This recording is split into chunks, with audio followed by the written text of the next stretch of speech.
அடுத்ததா நம்ம கலைமாமணி கோவை கமலா அம்மா நம்ம கிட்ட ஆற்றுப்படை விரதத்தை பத்தி பகிர்ந்திருக்காங்க. அதை பார்த்துட்டு வரலாம் வாங்க. சங்கரா தொலைக்காட்சி நேயர்களுக்கு, பக்தர்களுக்கு கோவை கமலாவின் பணிவான வணக்கம். காஞ்சிமா பீட்ட தவமணியே, காஞ்சிமா பீட்ட தவமணியே, எங்கள் நெஞ்சம் குடிகொண்ட அருட்கனியே, தஞ்சம் எனதில் சந்நிதி அடைந்த அஞ்சேல் என்னவே அருட்கரும் காட்டும், அஞ்சேல் என்னவே அருட்கரம் காட்டும், சந்திரசேகர சங்கர குருவே, சத்திய ஞான நித்திய உருவே, சந்திரசேகர சங்கர குருவே, சங்கர குருவே. ஜெய ஜெய சங்கர ஹர ஹர சங்கர, ஜெய ஜெய சங்கர ஹர ஹர சங்கர, ஜெய ஜெய சங்கர ஹர ஹர சங்கர, ஜெய ஜெய சங்கர ஹர ஹர சங்கர, ஜெய ஜெய சங்கர ஹர ஹர சங்கர, ஜெய ஜெய சங்கர ஹர ஹர சங்கரா.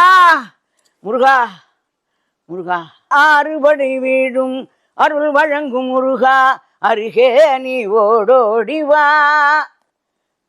மூவிரண்டு முகம் ஜொலிக்க ஆறிரண்டு கரங்களுடன் ஆதரவு தரவு ஓடிவா. ஈசன் மகனே என்னை காக்க இங்க உனையன்று வேறாருயா.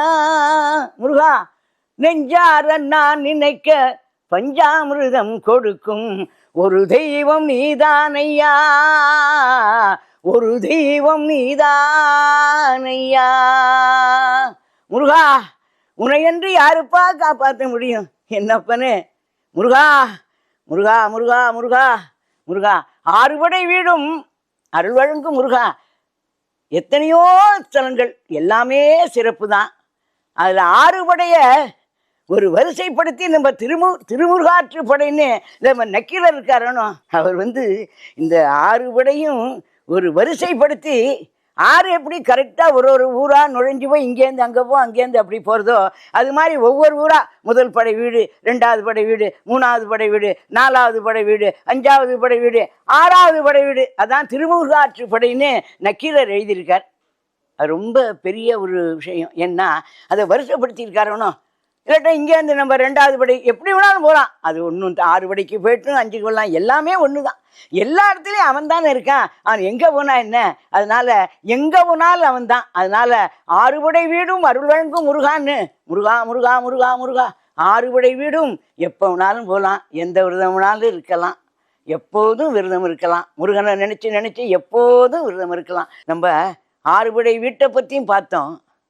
அதே மாதிரி ஆறுபடை வீட்டிலையும் உள்ள விரதத்தை பார்க்கலாமா? முதல் பட வீடான நம்ம திருப்பரங்குன்றம் முருகா, அங்கே விரதம் இருந்து நம்ம அங்கே போனால் எல்லாருக்கும் கல்யாணம் ஆகும். எல்லாருக்கும் முருகா, எல்லாருக்கும் பொண்ணு பிள்ளை, எல்லாருக்கும் பேரம் பேத்தி, எல்லாருக்கும் கல்யாணம் நடக்கணும், எல்லாருக்கும் நடக்கும். நம்ம திருப்பரங்குன்றம் அதுக்கு அந்த விரதம்.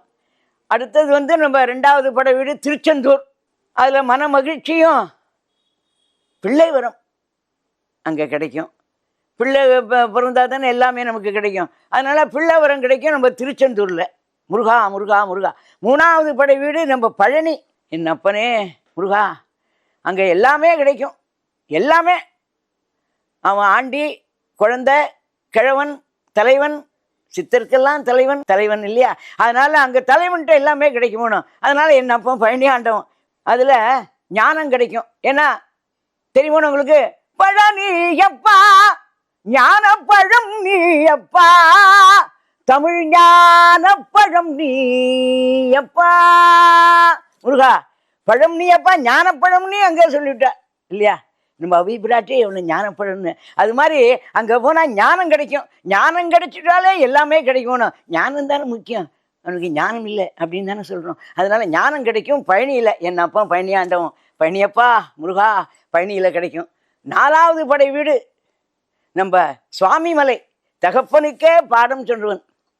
அங்கே விரதம் இருந்து போனால் மன மகிழ்ச்சி, குடும்பத்தில் சந்தோஷம் எல்லாமே கிடைக்கும். சந்தோஷம் மன மகிழ்ச்சி எல்லாமே ஒன்று தாங்கிறது இல்லாட்டாலும் சேர்ந்து கிடைக்கிறதுனா அப்போ ரொம்ப அது 4வது படை வீடு. நம்ம சுவாமிமலை தகப்பனுக்கே பாடம் சொன்ன சுவாமிநாதன் கும்போணத்துக்கு பக்கத்தில் சுவாமிமலை இருக்குது. அது 4வது படை வீடு. 5வது படை வீடு ஆஹா நம்ம திருத்தணி. என்னப்பா முருகா, திருத்தணிக்கு விரதம் இருந்து போகிறது பெரிய விசேஷம். அங்கே கோபமெல்லாம் வேணும். திருத்தணியில் கண்குளிர காட்சி தந்தவன் முருகா. சினம் தணிந்து சனிகையில் கண்குளிர காட்சி தந்தவன். சினம் போயிட்டாலே எல்லாமே கிடைக்கும். அது நம்ம திருத்தணி 5வது படை வீடு. 6வது படை வீடு ஆடாடா முருகா முருகா முருகா. பழமுதிர்ச்சோலை. பழமுதிர்ச்சோலைன்னு சொன்னாலே நாவல் பழம் ஞாபகம் வந்துடும். ஏன்னா நம்ம அவை பிராட்டிக்கு நாவல் பழம் கொடுத்த இடம். இன்னும் அங்கே நாவல் மரத்தை கட்டி காப்பாற்றி பிள்ளையாரப்பனை வச்சு வேலி போட்டு அங்கே ரொம்ப பிரமாதமாக 6வது படை வீடு. அழகர் மலைன்னு பேர், பழமுதிர்ச்சோலைன்னு பேர் அதுக்கு. அங்கே போனால் எல்லாமே கிடைக்கும். வருமானம் பெருகி செல்வம் கொழிச்சு. செல்வம் வந்துட்டாலே எல்லாமே சந்தோஷம் வந்துடுமோனா.